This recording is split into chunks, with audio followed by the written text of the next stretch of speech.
मतलब जो बोला झूठ बोला। अब हम विपक्ष जब ये बात करते हैं कि आपने कैसा मध्य प्रदेश बना दिया। आपने मध्य प्रदेश में सबसे ज्यादा शराब की खपत होती है, सबसे ज्यादा ड्रग्स यहाँ बिकती है।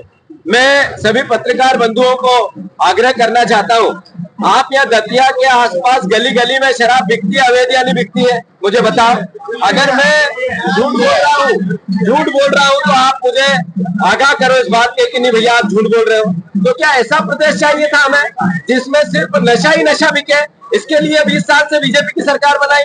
अगर मैं ये आवाज उठाता हूँ तो मुझे भारतीय जनता पार्टी टारगेट करती है, मेरे पे आरोप प्रत्यारोप झूठे लगाती है, अलग अलग तरीके से बरगलाती है।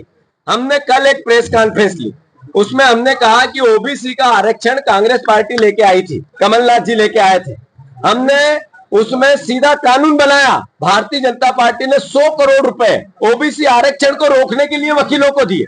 अभी पिछली 8 अगस्त को इन्हें एक एफिडेविट दिया अनुराधा मिश्रा, एक वकील की पीएससी की, और कहा कि ओबीसी के कानून को रद्द करना चाहिए। एफिडेविट देके पीएससी के माध्यम से इस सरकार ने लगाया। जब हमने कल इसकी पीसी ली, प्रेस कॉन्फ्रेंस ली और इनका पाप प्रदेश के सामने लाए, तो इन्होंने आज आवेदन किया और कहा कि हमने जो एप्लीकेशन दी थी हम वापस माफी मांग के लेना चाहते हैं। इस मोहन सरकार ने माफी मांगी कोर्ट के सामने, मैंने ट्वीट किया है, अभी देख लेना आप सब। माफी मांगी कोर्ट से कि हमने जो हलफनामा दिया था हम वापस हाथ जोड़ के लेना चाहते हैं। मैंने कल कहा था प्रेस कॉन्फ्रेंस लेके आपके ऊपर से देव आएंगे और ओबीसी के आरक्षण में आप बाधक बन रहे हो, आपको हटना पड़ेगा। और आज ऐसा ही हुआ कि उन्होंने वापस ली। जो कल मेरे खिलाफ आरोप प्रत्यारोप लगाए झूठे, कोई मैंने ऐसी कोई बात ही नहीं बोली। मेरी माताएं बहनें, उनके सर में पैरों में सर रखकर मैं प्रणाम करते हुए उनके हित और अधिकार की लड़ाई लड़ता हूं, लड़ता रहूंगा, बिना डरे लड़ूंगा।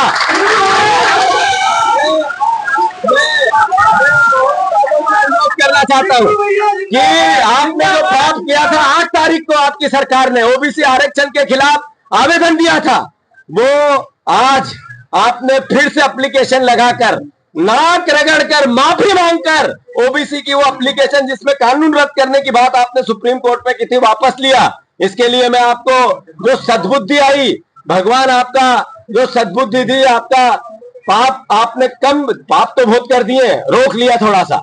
मैं फिर से हम अब विपक्ष की आवाज उठाते रहेंगे। वोट चोरो, वोट चोरो, ये आवाज लगाते रहेंगे। मैं फिर से सभी पत्रकार बंधुओं को धन्यवाद देता हूं। मैं आग्रह करता हूं, मैं बहुत लेट हो गया हूं, कम से कम 5 घंटे लेट।